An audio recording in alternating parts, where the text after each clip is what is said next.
Everybody আসসালামু আলাইকুম, কেমন আছেন সবাই? আলহামদুলিল্লাহ আমরা ভালো আছি। তো আমরা ফিশ ওয়ার্ল্ডে গিয়েছিলাম আর কি। তো ফিশ ওয়ার্ল্ডের ভিডিওটা এটা। তো আসলে আমরা ফিশ ওয়ার্ল্ডে গেছি, ফিশ ওয়ার্ল্ডে রাত্রে গিয়েছিলাম। তো রাত্রে তো অসাধারণ দৃশ্য, এখানে দেখেন অনেকেই ফটোশ্যুট করছে।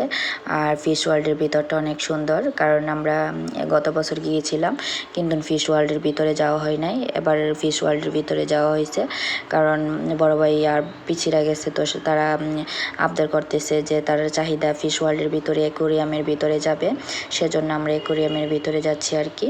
তো আসলে অ্যাকোরিয়ামের ভিতরে যাওয়াটা এক রাস্তা দিয়ে যেতে হয়, অন্য রাস্তা দিয়ে আবার বের হতে হয়। তো বিশেষ করে আমরা যখন যাচ্ছি আর সন্ধ্যার পরে তো একটু ভিড়ই থাকে। আর বিশেষ করে আমরা যখন ডিসেম্বরে গেছি ওই টাইমে তো সবারই একটু ছুটি ছিল বা পরীক্ষা শেষ হয়েছে, বাচ্চারারও ছুটি ছিল বা টিচারদেরও ছুটি ছিল, যারা চাকরিজীবী তাদেরও একটু ডিসেম্বর মাসে তো ছুটি নেওয়া যায়, সেজন্য এরাও একটু ছুটি নিতে পারছে। আর বিশেষ করে ডিসেম্বর মাসে একদম ফুলফিল থাকে আর কি কক্সবাজার। তো কক্সবাজারের জার্নিটা এরকম না হলে ভালো হয় না, কারণ মানুষ যদি বেশি না থাকে তারপরেও ভালো লাগে না। এই হচ্ছে আমি দেখেন একটু প্রথম দিন আমরা ফিশ ওয়ার্ল্ডে যে গেছিলাম, এটা হচ্ছে ফিশ ওয়ার্ল্ড আর কি। তো ফিশ ওয়ার্ল্ডে গিয়ে আমার অনেক ভালো লাগছে। বিশেষ করে মানে ফিশ ওয়ার্ল্ড যেদিন গিয়েছিলাম ওই দিন আপনার মানে লাইন ধরে দাঁড়াতে হয়েছে আর কি টিকিটের জন্য, কারণ এটার ভিতরে আপনার একদিক দিয়ে ঢুকতে হয়, অন্য দিক দিয়ে বের হতে হয়।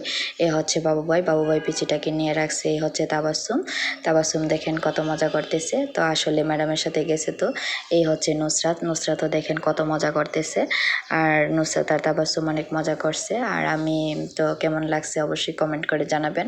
এই হচ্ছে আপনার ভাইয়া।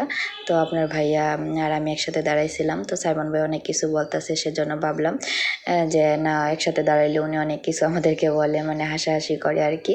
বিশেষ করে সাইমন ভাই একটু মজা করে আমাদের সাথে, কারণ আপনার ভাই আর বন্ধু তো সাইমন ভাই, সেজন্য একটু মজা করে।